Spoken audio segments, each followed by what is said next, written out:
we are taking out the injector cups, as I got some nice new ones to go in. These do perish. I managed to get all 4 out. So I basically used this because the diameter on the end here is a perfect fit. Got some nice new ones to go in, these metal ones. One thing I do need to do is take this out and plug this up. The bonnet is very, very close. It's dented it a couple of times when I've really booted it.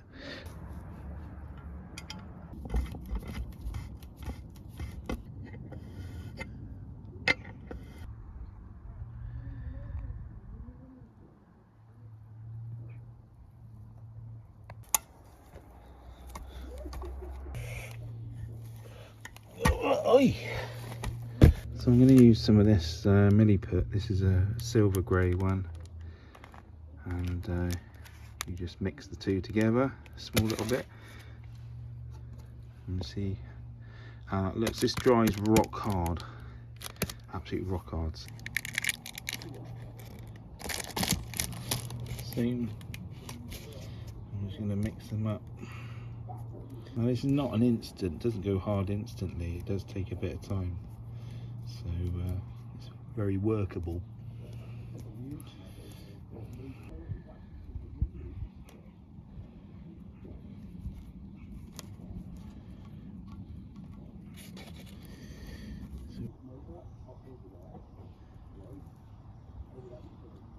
So yeah, that's in there. So I just popped it off just to have a little look on the other side and smooth that bit off. But yeah, that's what it looks like.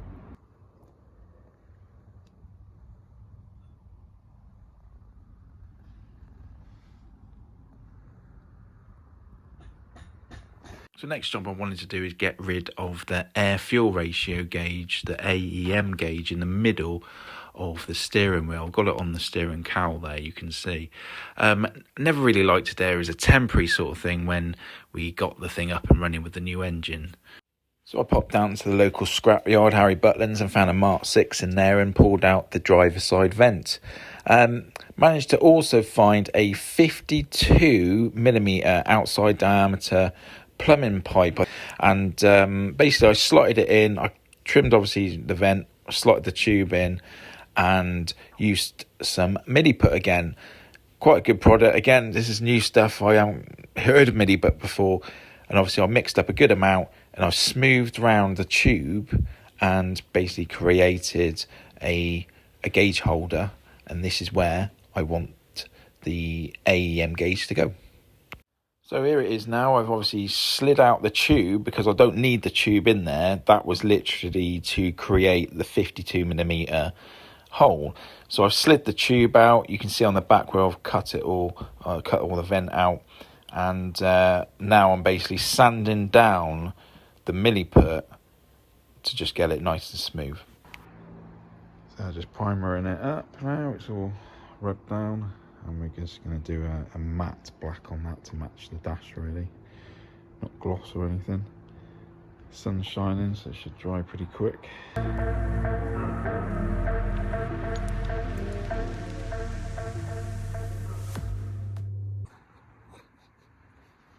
So cracking on with the AEM gauge install at the moment. Just have to file these out a little bit bigger. Yeah, it's basically organised bloody chaos fitting these gauges. But this is what we're going to go for. We're going to have the oil pressure at the top, air fuel down there, and then in the vent here, I'm going to have the boost pressure. The little gauge holder I made up for this is looking good.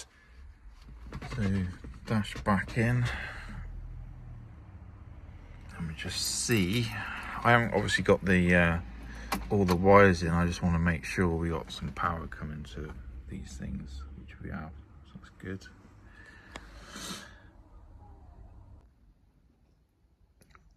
So these gauge wires are never long enough, so we're just going to be extending them.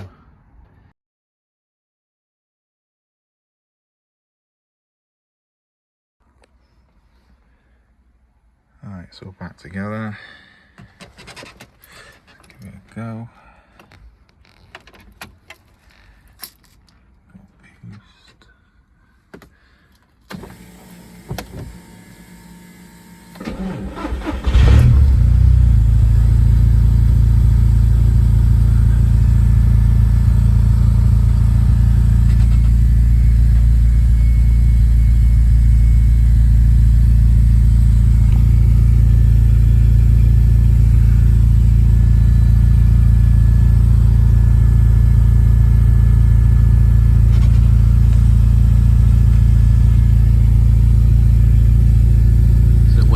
Valve has a outlet already on an oil filter housing, so that was easy to fit for the oil pressure sensor, and the boost pressure sensor just fitted there. Ran the wire in through the injector loom case there, and then just round on the old fuel lines into the cab of the van. Easy enough to do. So I could probably change some of the readouts of this ultra gauge now, because a lot of the readouts here are now not required because I've got the standard dash to work. So like the engine temperature here, I've got the actual standard temperature readout on the dash working now. That's the inlet temperature, that's probably worth keeping. RPM, one on the dash is now working, and then you just got volts. There's lots of different ones you can choose on this ultra gauge, so I could probably go through the settings and maybe change something which is a bit more unique rather than what I've got. So obviously the speedo there is running from the AEM speedo where the clock used to be, using GPS. So that runs a stepper motor on the standard dash, so that connected up and got that working.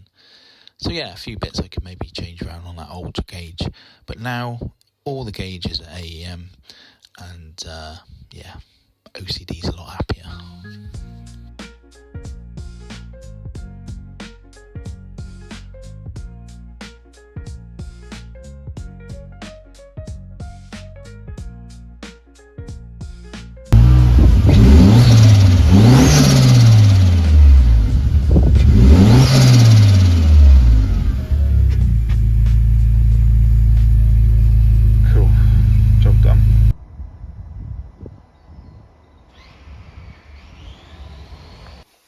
Those guys were based out in Stonehouse in Gloucestershire.